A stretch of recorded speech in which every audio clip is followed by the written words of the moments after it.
Hi there, Jeremy Nagel from Nuance.IT here. I have been trying to figure out how to populate one of these CRM lookup fields with certain values. I've got, if you look at the URL, I've got the potential ID in here.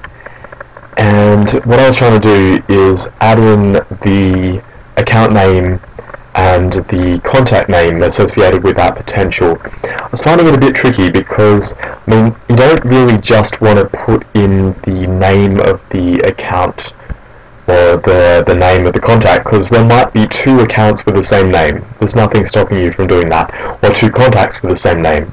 The duplicate check field for contact, for example, is the email, not the name. So you could have two contacts with the same name. And therefore you don't want to actually directly modify the name there. I'll show you what I mean. If I look at the code here, don't want to directly modify so the field name is called client name. You don't want to just put in the account name in there because it might be a false positive. What you want to do, I've discovered, is you want to populate the account ID and the account name at the same time. I found that if you do that, then even though you can put in something quite different in the name. For example, you can put in, I'll show you that. For the contact, I could just put in test.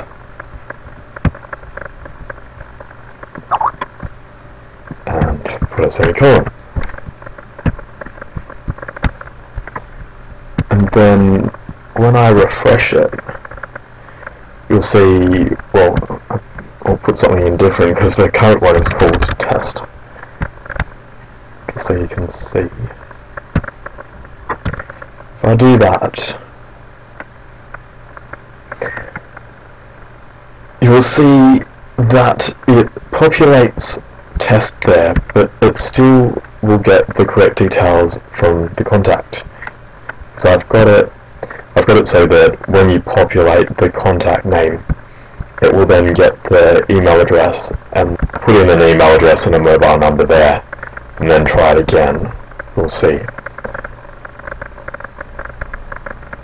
Because the thing is, there's no contact with that name, but it's still getting the cell phone and the email from the contact ID that's associated.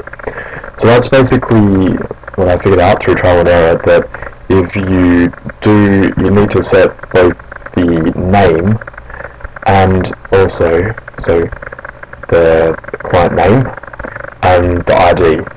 So the ID part that's part of the lookup, and you've got associated potential ID there. I'll show you the form. That's the actual CRM lookup field. This one here. It's also got an ID associated with it. So it's got the deluge name and it's got the field ID as well. So if you populate both of them, then it doesn't matter if you have two accounts with the same name, it will still always pick the correct one because you filled out the potential ID. Hope that helps.